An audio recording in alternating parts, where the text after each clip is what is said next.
صغارا وكبارا جاءوا متلهفين إلى هذا المكان سعيا لاكتشاف أسرار واحدة من عجائب اليمن الحديث، متنزه السكون أو الحديقة المعلقة.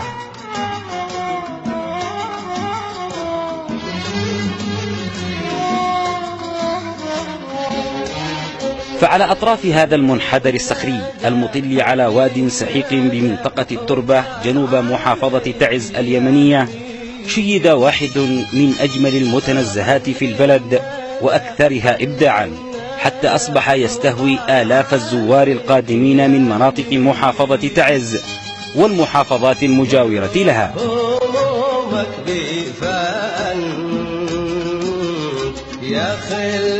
يكمن سر الإبداع في هذا المتنزه في التصميم الهندسي المبهر والتفاصيل الدقيقة التي تظهر جلية في أعمال البناء والزخرفة والنحت، وكذلك في جمال التنسيق في توزيع عناصر المكان وتطويع المنحدرات والكهوف وربطها عبر ممرات تظهر كما لو أنها حديقة معلقة فائقة الروعة.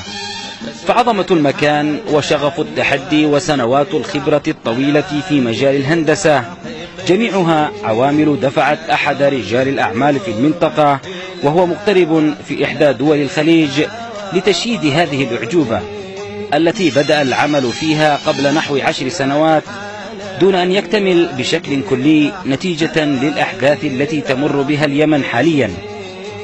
أراد أن يبني لنفسه منتجعا يأنس إليه ويهدأ فيه ويتأمل ويفكر في جمال الطبيعة، ولكنه عندما رأى إقبال الناس ورأى تقاطر الناس ورأى إعجاب الناس بدأت الأفكار تتطور حتى يتحول إلى منتجع سياحي، يتحول إلى شاليهات صخرية، يتحول إلى فندق للمبيت. بدأت الفكرة بمبنى صغير يقع على حافة الجبل، أراده مالك المشروع ليكون مكانا يخلد فيه للراحة والسكون والتفكر، لا سيما أن إطلالته الفسيحة على وادي الحنان بمديرية الشمايتين تجعل الناظر إلى الأفق سابحا في خياله دون أن يعترضه عارض.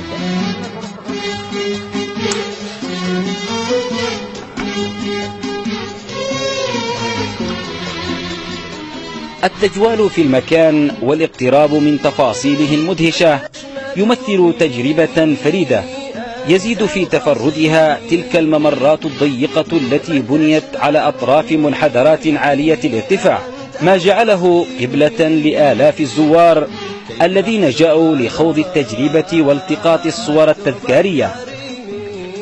من قبلهم كانوا يروح مثلا في فترة الأعياد، في فترة الإجازات معهم حدائق، الآن مغلقة اتجهوا إلى هنا. الشوق جذبنا إلى هذا المكان، فمن كثر ما تأتي العوائل إلى هنا لتتفسح في هذا المكان الجميل وهذا المنظر الرائع، حبينا أن احنا نخرج في هذا العيد نغير الجو. لا يقتصر زوار المتنزه على سكان تعز فقط، بل صار مقصدا لسكان المحافظات المجاورة. لم تحل وعرة هذا المكان دون بناء واحدة من أجمل الحدائق المعلقة، آسرة بجمالها الأخاذ قلوب الزائرين، ومؤكدة أن اليمن بأرضه وبشره قادر على مواجهة كل التحديات، مستلهما تاريخه الحضاري العريق. سمير نمري، الجزيرة، من منطقة السكون بمحافظة تعز.